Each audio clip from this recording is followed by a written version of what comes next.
Catholic Bible Streamer, ang ating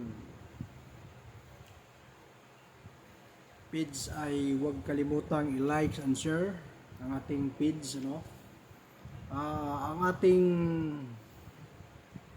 programa ngayon ay ipahayag ang salita ng Diyos sa pamamagitan ni Jesucristo Jesus na siyang pinuno ng bunga ng pag-aaral na ito. Ang Panginoong Hesus, ang siyang ating papurihan magpakailanman, ating ilagay sa presensya ng Panginoon ang ating buong isip at kaluluwa. Tayo manalangin muna sa pangalan ng ating Panginoong Hesus. Banal naming Diyos Ama, makapangyarihan sa lahat, Ikaw ay aming sinasamba, niluwalhati ka namin, Panginoon. Aming kang pinasasalamatan, Panginoon, sa aming puso't isipan, Panginoon, na ang lahat, God, na ang makarinig nito, Panginoon, ay nagbigay sa iyo ng kalakasan, Panginoon. Ang lahat ng ito, God, ay aming idinaan sa aming mga panalangin upang ang aming kalakasan, Panginoon, ay magkaroon ng buhay na walang hanggan. Lubos kitang pinasasalamatan sa pangalan ng aming Panginoon Jesus. Amen. Amen. Let us clap our hands to God. Hallelujah. Ang Panginoon ang siyang kalakasan natin ng lahat, Ang tema natin dito sa Book of chapter 9, Revelation chapter 9, at huminto ang ikalimang anghel. Dito na to sa ikalimang anghel, At nakita ko ang isang bituin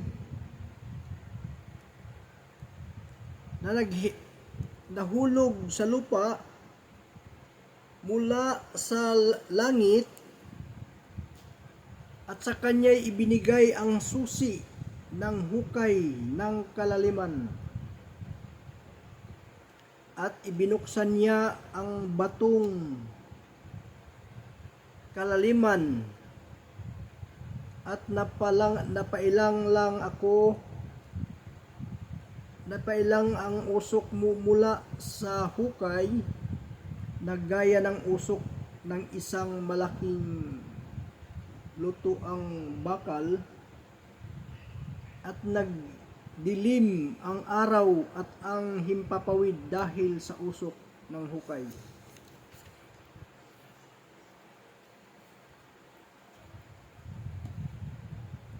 Sa lupa, at binigyan sila ng kapangyarihan na gaya ng mga alakdan sa lupa. Amen. Alakdan sa lupa. Binigyan sila ng kapangyarihan sa alakdan sa lupa.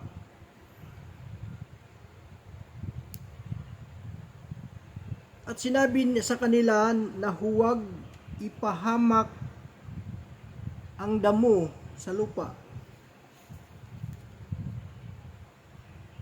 at ang anumang bagay na sariwa ni ang anumang punong kahoy, kundi ang mga tao lamang na walang tatak ng Diyos sa kanilang mga noo. Ang ibig sabihin nito, yung mga walang tatak ng Diyos darating dito, dahil ang anghel ay magtatatak. Yung tatatakan nila yung mga anak ng Diyos,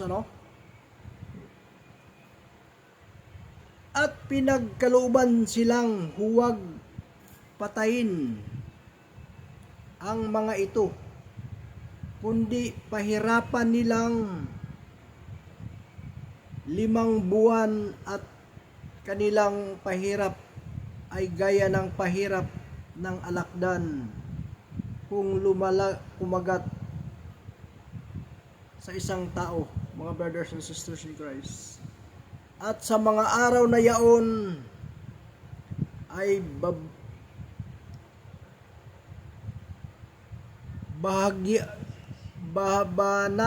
babanatin nabanatin ng mga tao ang kamatayan at sa anumang paray para ay hindi nila masumpungan at mga nanasang mamatay at ang kamatayan ay tatakas sa kanila. At ang anyo ng tao ng mga balang ay katulad ng mga kabayong nahahanda sa pagbaka, at sa kanilang mga ulo ay gaya ng mga putong na katulad ng ginto, at ang kanilang mga mukha ay gaya ng mukha ng mga tao. Mga brothers and sisters in Christ, Catholic Bible Streamer,